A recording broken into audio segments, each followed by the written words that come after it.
तो आदाब, नमस्कार, गुड इवनिंग, सत श्री अकाल। एक बार फिर आप तमाम लोगों का स्वागत है क्राइम तक की कहानी के इस एपिसोड में। उम्मीद है पूरी फैमिली अच्छी होगी, अपना और अपनों का ख्याल रख रही होगी।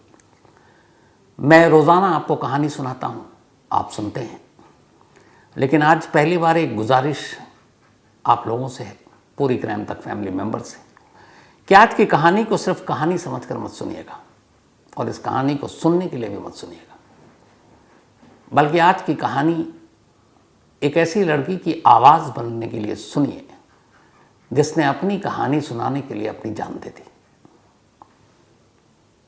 ये कहानी एक ऐसी लड़की की है जो दोपहर के 12 बजे 4 चैनल के रिपोर्टर को फ़ोन करती है, अपने घर बुलाती है, अपनी पूरी कहानी उनके सामने रखती है।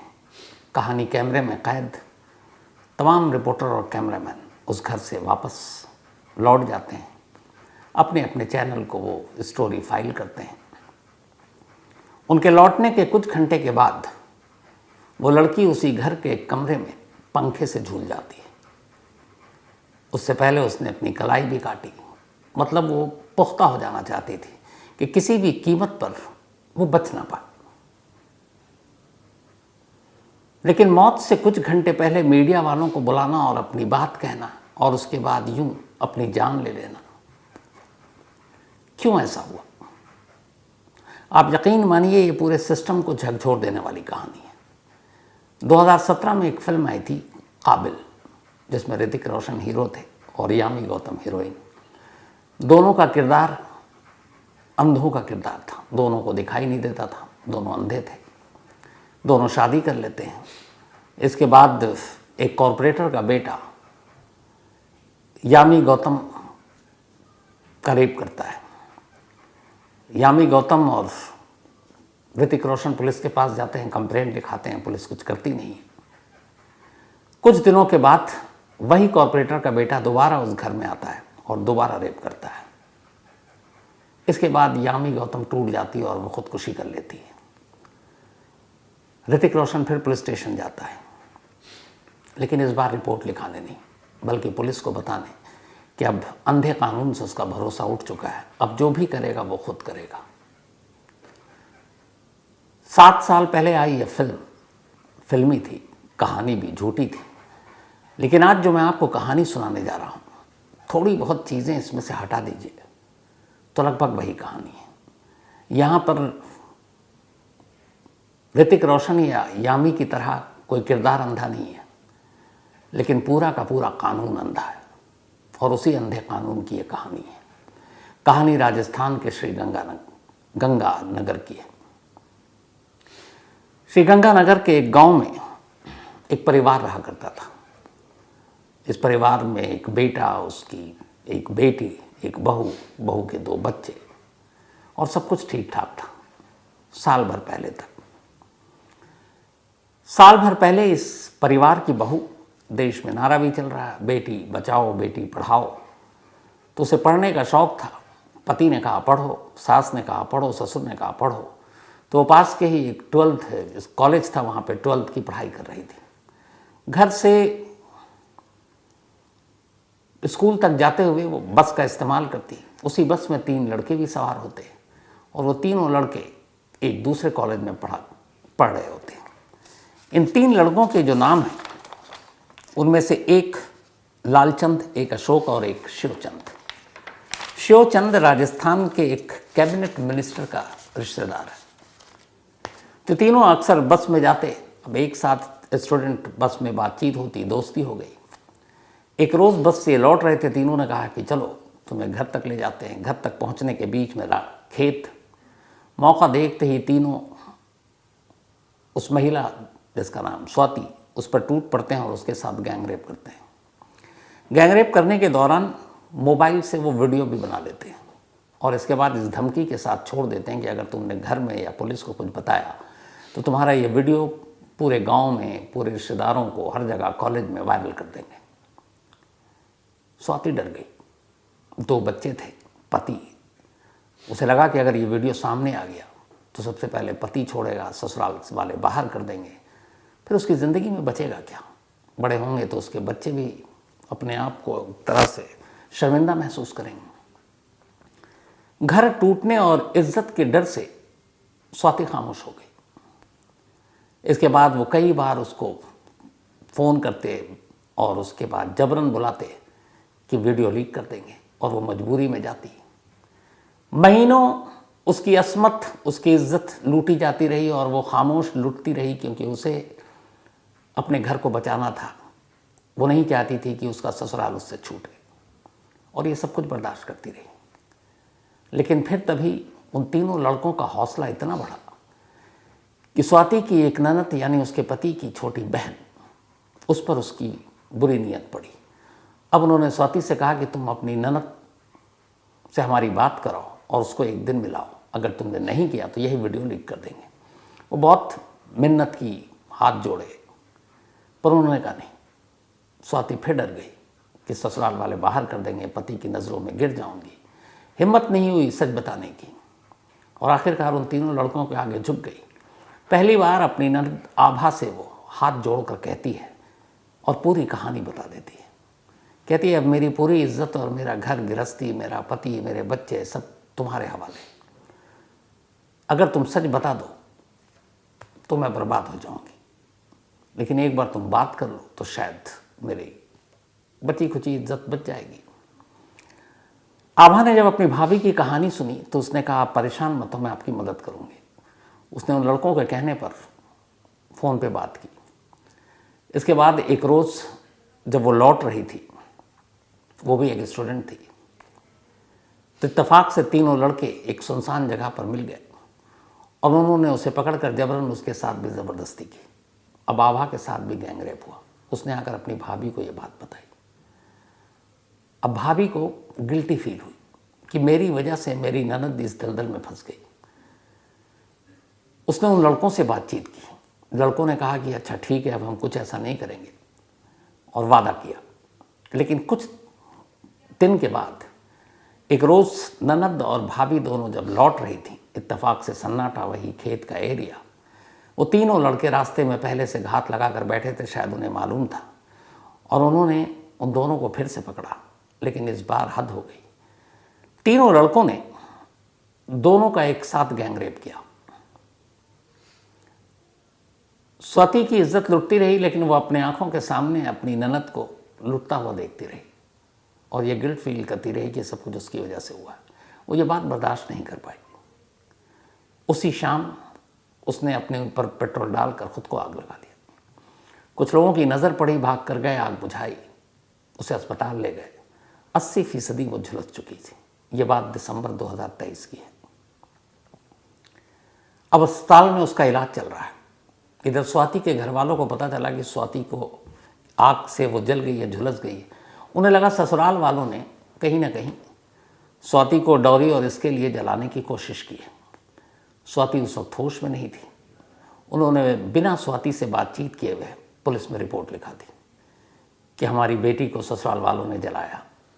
पुलिस भी आनन फानन में डॉरी का केस पूरे परिवार पे बना देती, जिसमें आभा भी है, उसका भाई भी है, उसके माँ बाप भी है। लेकिन गिरफ्तारी नहीं होती, क्योंकि अभी तक स्वाति का स्टेटमेंट नहीं लिया गया था। बाद में स्वाति ठीक होती है, बोलने की हालत में आती है। पूरे गांव वालों के सामने और अपने ससुराल वालों के सामने वो अपना बयान देती है और कहती है कि मेरे ससुराल वाले, मेरा पति, मेरी ननद, मेरे सास ससुर सब बेकसूर है, मैंने खुद को आग लगाई थी। और ये बताने के बाद स्वाति दम तोड़ देती है। वो पूरी तरह से ठीक नहीं हुई थी। उसके कई सारे अंग आग की वजह से उस पर असर पड़ा था।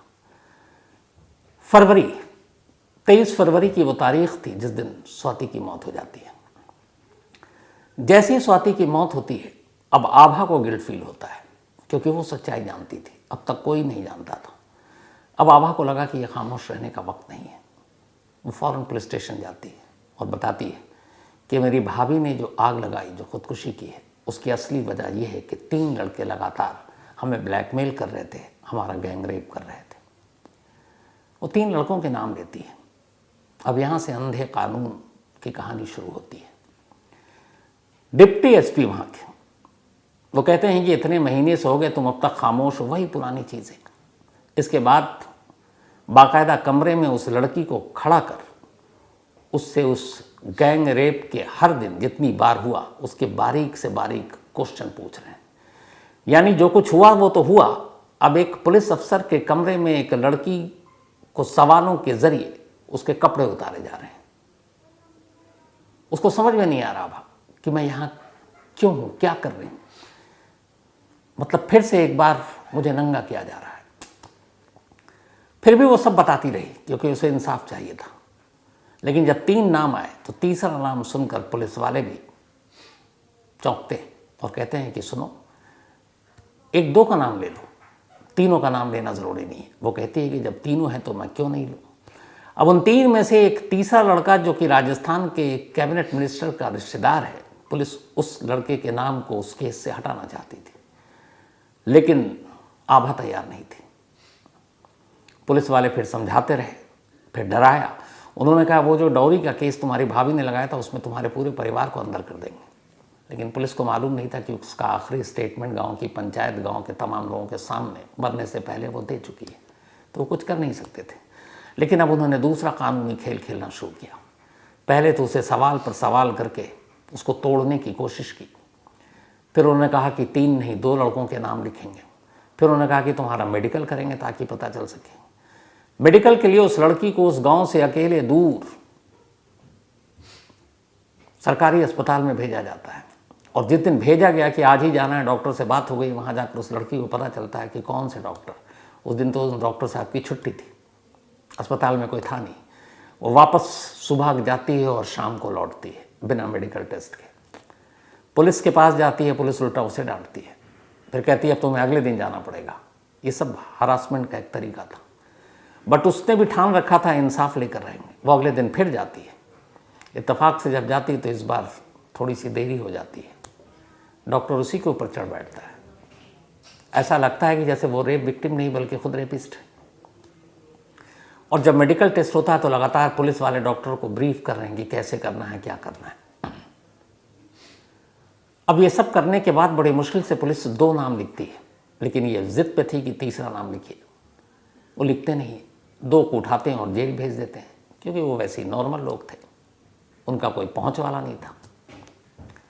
अब पुलिस इस पर दबाव डालना शुरू कर देती है आभा पर कि तुम तीसरे नाम को भूल जाओ, उस मंत्री के रिश्तेदार के नाम को किनारे करो। लेकिन वो मानती नहीं, अपने लेवल पे लड़ती रहती है, कभी एसपी दफ्तर, कभी कहीं, चक्कर काट रही है। एक लड़की जो गैंग रेप का शिकार है, कहीं से इंसाफ नहीं मिलता, थक जाती है। 2 दिन पहले 3 अप्रैल की सुबह वो अपने लोकल 4 न्यूज़ चैनल के रिपोर्टर को बारी बारी से कॉल करती है। उनमें से एक आज तक का रिपोर्टर हरनेक सिंह, वो भी वहाँ मौजूद थे। हरनेक सिंह के पास भी फ़ोन आता है और आभा उससे कहती है कि मुझे कुछ कहना है, लोगों तक अपनी बात पहुँचानी है, क्या आप हमारी मदद करेंगे। इत्तेफाक से शहर के मुकाबले ये छोटे इलाकों के रिपोर्टर थे, इनमें शायद अब भी जज्बात बाकी है, जिंदा है। उन्होंने कहा हम आते हैं। दोपहर करीब 12 बजे का वक्त था। 4 अलग अलग न्यूज़ चैनल के रिपोर्टर आभा के घर पहुंचते हैं। ये जो तस्वीर है ये उसी वक्त की है। आभा उस 4 माइक आईडी चैनल के उस तरफ, दूसरी तरफ बैठी, इधर रिपोर्टर है। रिपोर्टर सवाल पूछ रहे हैं, सवाल जवाब से पहले वो अपनी कहानी सुनाती है। अब चेहरा तो आपको पूरी तरह से साफ दिखा नहीं सकते, दिखाना चाहता हूँ, लेकिन क्या करूँ, कानून आड़े आ जाता है। और कानून का कमाल ये देखिए कि जो रेप विक्टिम लड़कियां और महिलाएं होती हैं, कहते हैं कि उनका चेहरा मत दिखाओ, और जो रेपिस्ट होते हैं उनको जब मीडिया के सामने कैमरे पर लाते हैं तो उनका चेहरा ढक देते हैं या फिर उन्हें छुपा देते हैं, भगा देते हैं। ये भी एक मजाक है। तो मजबूरी है, वरना मैं तो चाहता था कि आभा की पूरी बातचीत के साथ उसका चेहरा इसलिए दिखाऊं क्योंकि ठीक 12 बजे जब उसने 4 चैनल के इन रिपोर्टर को बुलाया तो वो चाहती थी कि उसकी बात चैनल तक नहीं जाए। ये आप भी जानते हैं, मीडिया के ज़रिए देश तक ये बात पहुँचे, यानी आप लोगों तक बात पहुँचे, और वो हर शख्स तक, हर हिंदुस्तानी तक अपनी कहानी पहुँचाना चाहती थी। उसने पहुँचाई, उसने सुनाई। इसके बाद लगभग 1 से 1.5 के दरमियान सभी रिपोर्टर वहाँ से विदा हो लेते हैं, अपना अपना माइक आईडी कैमरा लेकर। कहानी रिकॉर्ड हो चुकी थी। फिर वो दफ्तर भी भेज देते हैं। ये लोग लौट आते हैं, रात होती है, करीब 10-12 घंटे बीत चुके थे। रात के बाद सुबह होती है। सुबह आभा का भाई देखता कि अभी तक आभा उठी नहीं। अमूमन सुबह सुबह उठ जाती है। कमरे के अंदर जाता है, दरवाज़ा खुला हुआ था। आवाज़ देते हुए जब अंदर गया तो अंदर का मंजर कुछ यूं था कि आभा की लाश उसी के कमरे में पंखे से झूल रही थी। हाथ से खून बह रहा था। शायद उसने अपनी कलाई काटने की कोशिश की थी। जैसे उसकी मौत की खबर बाहर आई, पूरा गांव इकट्ठा हो गया। करीब महीना सवा महीना पहले भाभी की मौत के बाद आभा उसकी कहानी बता चुकी थी गांव को भी। पुलिस के पास जब रिपोर्ट लिखाई तो ये खबर गांव तक भी पहुंच गई थी। लेकिन उसके जीते जी कोई उसकी इस इंसाफ की लड़ाई में साथ नहीं था। यहाँ तक कि हम मीडिया वाले भी नहीं थे। अब जब उसकी मौत की खबर आई, रात के अंधेरे में मौत हुई और दिन के उजाले में उसकी मौत की कहानी की सच्चाई रोशनी बनकर चारों तरफ फैली, तब पहली बार लोगों का गुस्सा जागा। लाश लेकर लोग पुलिस स्टेशन पहुंच गए और फिर इंसाफ की मांग करना शुरू कर दिया। वैसे भी पुलिस वाले कहते हैं कि जिंदा लोगों से ही डरती है, मतलब जिंदा लोगों को डराती है पुलिस, और जिंदा लोग डरते हैं पुलिस से। लेकिन जो मुर्दे होते हैं उनसे तो खुद पुलिस डरती है। तो जब तक आभा जिंदा थी पुलिस आभा को ही डराती रही। लेकिन जैसे ही आभा मुर्दा हो गई, अब पुलिस पहली बार डरी। पुलिस को लगा कि अब तो दबाना मुश्किल है। फिर क्या था, जिस इंसाफ के लिए और जिस मंत्री के बेटे की गिरफ्तारी के लिए आभा महीनों लड़ती रही और लड़ते लड़ते उसने अपनी जान दे दी, पर पुलिस ने उसके खिलाफ केस दर्ज नहीं किया। उसी आभा की मौत के सिर्फ 16 घंटे बाद पुलिस उस मंत्री के रिश्तेदार को गिरफ्तार कर लेती है। जो काम जिंदगी नहीं कर पाई वो काम मौत ने कर दिया। पर सवाल यह है, और बड़ी अजीब सवाल है, जो मैं आप लोगों से भी शेयर करना चाहता हूं, कि जो आभा ने किया वो कितना सही था, कितना गलत था। क्या आभा को यकीन था कि जीते जी उसे इंसाफ नहीं मिलेगा? क्या आभा जानती थी कि उसकी मौत के बाद जरूर उसके गुनहगारों को सजा मिलेगी? आभा ने अपनी बात आप लोगों तक पहुंचाई है। मीडिया में अगर कोई आकर कुछ कहता है तो इसका मतलब ये नहीं है कि उस न्यूज़ चैनल या उस मीडिया में काम करने वाले रिपोर्टर, एडिटर ये सारी बातें उसकी सुने। उससे कोई फ़ायदा नहीं होता है। जब लोग मीडिया में अपनी कोई तकलीफ़, दुख, परेशानी, नाइंसाफ़ी की कहानी लेकर आते हैं तो असल में मकसद उनका ये होता है कि वो आम लोगों तक पहुँचे और आम लोग उस पर रिएक्ट करें, और उन आम लोगों के रिएक्शन से सरकार, पुलिस, कानून, अदालत इन पर दबाव पड़े। यही असल काम होता है। बहुत सारे पढ़े लिखे विद्वान हैं, लेकिन आभा इन सब से कहीं ज़्यादा होशियार निकली। उसे मालूम था कि जीते जी शायद उसकी बात को कोई तवज्जो ना दे, अहमियत ना दे। इसीलिए उसने आखिरी वक्त में मीडिया को बुलाया, मीडिया से अपनी बात कही और फिर उसने वो कदम उठाया। उसे मालूम था उसके इस कदम के बाद कम से कम उस अंधी बहरी जो पुलिस, कानून, सिस्टम है, वहाँ तक तो उसकी आवाज़ जाएगी। और कमाल देखिए कि आभा गलत नहीं थी, क्योंकि जीते जी जो वो जंग नहीं जीत पाई, उसकी मौत के 16 घंटे के अंदर अंदर पुलिस ने वो काम कर दिया। लेकिन अब भी इंसाफ अधूरा है। इस पूरे मामले में जितने भी पुलिस वाले, उस थाने के, वहाँ के डीएसपी जो इन्वॉल्व हैं, वो डॉक्टर, जब तक इन सब को जिम्मेदार न ठहराया जाए और इनके खिलाफ कानूनी कार्रवाई न की जाए, तब तक आभा की मौत बेकार है। और आभा ने आप सभी लोगों से ये बात की है।